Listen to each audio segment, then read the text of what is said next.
Hi there, really excited for this one. Monitor Audio have just released the new Silver series. This was the model I wanted to get my hands on. This is the Silver 100 8G. It retails for £1,500.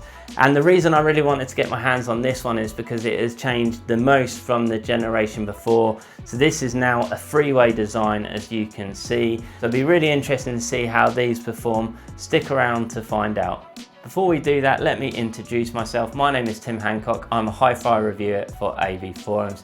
If you could go ahead and like and subscribe and comment on this video, it would be appreciated. AVForums is one of the largest online tech communities. We cover all things like movie reviews, gaming, hi-fi, home cinema. There's some excellent forums where like-minded individuals share their hints and tips on their equipment, and there's great content and reviews, including the full written review of these speakers.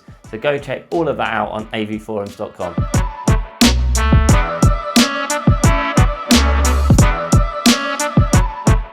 Talk a little bit about specs and design. The first thing that really strikes you is the sheer size of these speakers. Now, bookshelf and stand mounts are terms that get used interchangeably in our industry, but definitely not with these. These are out and out a stand mount speaker.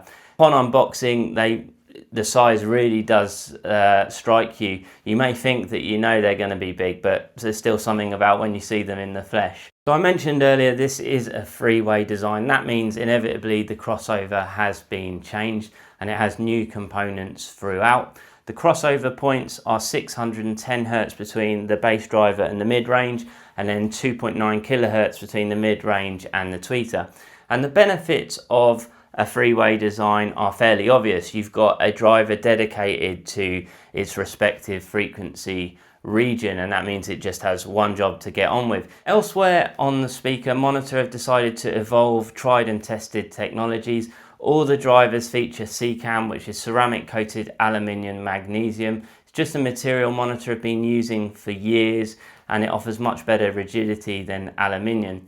Now, price point dictates that you can't get one of Monitor Audio's AMT style drivers on a unit like this, so instead high frequencies are taken care of using a 25mm gold dome CCAM tweeter. But under the hood, Monitors say this tweeter unit has been completely revised for this series. There's a new shorting ring and a new magnet system, among others, that mean that it should have a much cleaner and improved performance. Below that, you've got the 3-inch mid-range driver and the 8-inch bass driver. There's been a lot of changes to both drivers. So you've got new progressive spiders, a reprofiled surround, you've got RST3 cone geometry which has been updated, and an upgraded voice call, to name a few. So some real revisions to help extract more performance from those drivers. All three drivers benefit from Monitor's through bolt bracing, again something that we've seen on previous Monitor speakers, and it just means that a bolt passes from the back of the speaker cabinet directly to the back of each of the drivers, and it's just a really good design that just means that as the driver's moving pistonically, it's just supported from the back of the unit. It also just helps additional rigidity to the whole cabinet and helps that driver movement be isolated and not excite the cabinet, so you're not hearing that, you're just hearing exactly what you're meant to. On the back of the speaker, we have got something that is new to this Silver series, which is the port design, and bizarrely enough, the marketing material says that it's inspired by the interlocking feathers of an owl. You've got this dimpled effect on the flare of either end of the port. It's got a larger diameter, and it just helps to improve the airflow as it leaves the cabinet, which results in a cleaner bass performance. Frequency response is rated at 33 Hz through to 35 kHz, which is extremely large for a stand mount speaker. It's an 8 ohm nominal rated speaker, although it does have a minimum impedance of 3.7 ohms, so that is something to think about. You want to make sure your amplifier is capable and comfortable at 4 ohms. Interestingly, Monitor's brochure does recommend that you have 100 watts at 4 ohm capability with your amplifier. Monitor Audio have always maintained exceptional level of build quality regardless of products, and when you unbox these are absolutely no exception to that. This is a really solid and well built speaker. Finishes come in a high gloss black, a satin white, or the European walnut that you see here. This is a real wood veneer sourced from sustainable timbers. Now, while you can't deny the build quality of the Silver 100s, part of me does feel that the design, it's not an unattractive speaker, but it is just slightly safe, and I think some rivals do have some more visual flair if that's something that's important to you. But for many people, it's all about the sound.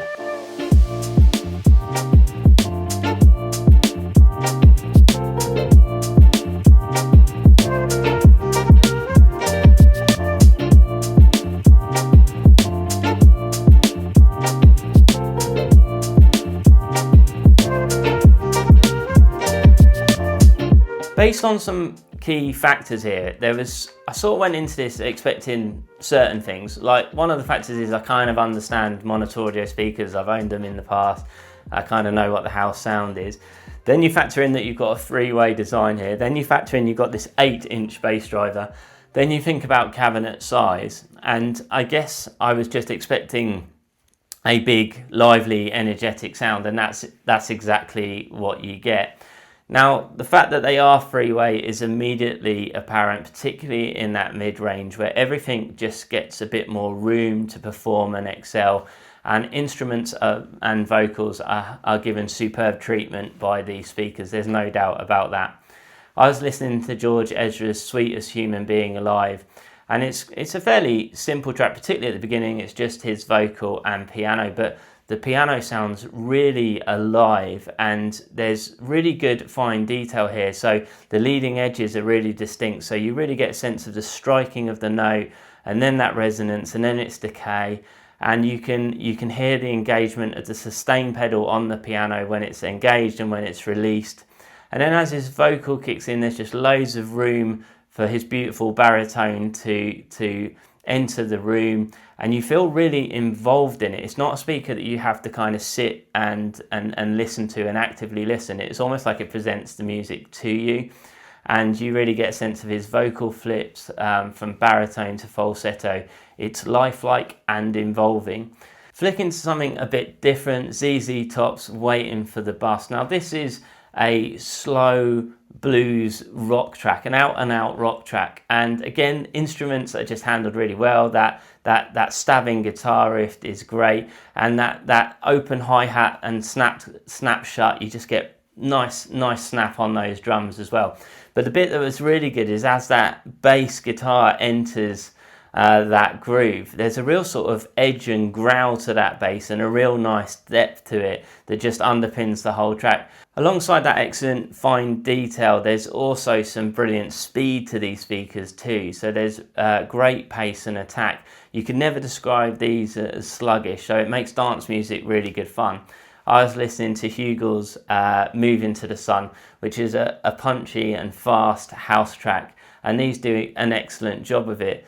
The bass isn't quite what you expect from an 8-inch driver. There is a lot of it, but it's not in your face. It's actually quite composed, tuneful and tight. Another really enjoyable music was listening to Average White Band's live album. That was on vinyl. But these, again, the bass guitar in particular was really good in that kind of funky groove. So when the bass player is playing higher up the fretboard and you want that sort of lighter tone, and when he's down in the deeper registers you want that fatter tone, and it's just really demonstrated well by the speaker. Now, on that soundstage side, I never really get a sense that these are massively wide speakers on that kind of horizontal plane, but they produce such a large sound. It's never congested, so it's not extremely wide, but it still presents a large sound field for you to enjoy. One of the other things I'd say with these is about partnering equipment. I got the sense that the excellent Arcam SA35 that I mainly drove them with was a good sonic partner for them. It's got ample power and it's quite warm and neutral sounding. I definitely think these are better with electronics that lean that way. These are quite cool leaning speakers, and I definitely wouldn't go for brighter electronics with them. But yeah, definitely get to a good retailer and check them out with a few different amplifiers. There's something else about these speakers that I noticed in my time with them, and I've touched on this already a little bit, but it's not just the excellent handling of instruments and vocals, or the scale, or the rhythmic timing, which are all really good, but these speakers have got a really good ability to show you the character of a piece and not just the composition of it. What I mean by that is, take something like First Aid Kit's My Silver Lining. That track has just got a gorgeous Americana, lazy retro kind of style to it. And these just tell you that instantly. And they did it regardless of genre, which I think is a really cool ability. You listen to that track and you just go, this would instantly sound all right on a Quentin Tarantino soundtrack. And it's just that character of the piece and the intent of the piece that these kind of get to. And I think that's really cool. So Monitor Audio talk about having a transparent design philosophy within their organisation. The idea being that their speakers shouldn't get in the way of the music. And it's kind of funny actually, because as always, I sat down with these in my trusty tablet for taking notes. One of the first words I wrote down actually was transparent. And it speaks into those things I was talking about earlier, that you have got excellent fine detail here, and you've also got that character and emotion of the track being portrayed really well. And that transparency allows you to get into the music. They got a real attention grabbing quality. They kind of thrust the music to you and give you no choice but to be involved in it. They carry the name Silver 100, and there was a Silver 100 before, but these are definitely an entirely different proposition with the three-way design. You're going to need some decent set stands. You are going to need to be careful with your partner in electronics, but get that right and you're in for a real treat here. These are an excellent speaker that I think people are really going to enjoy.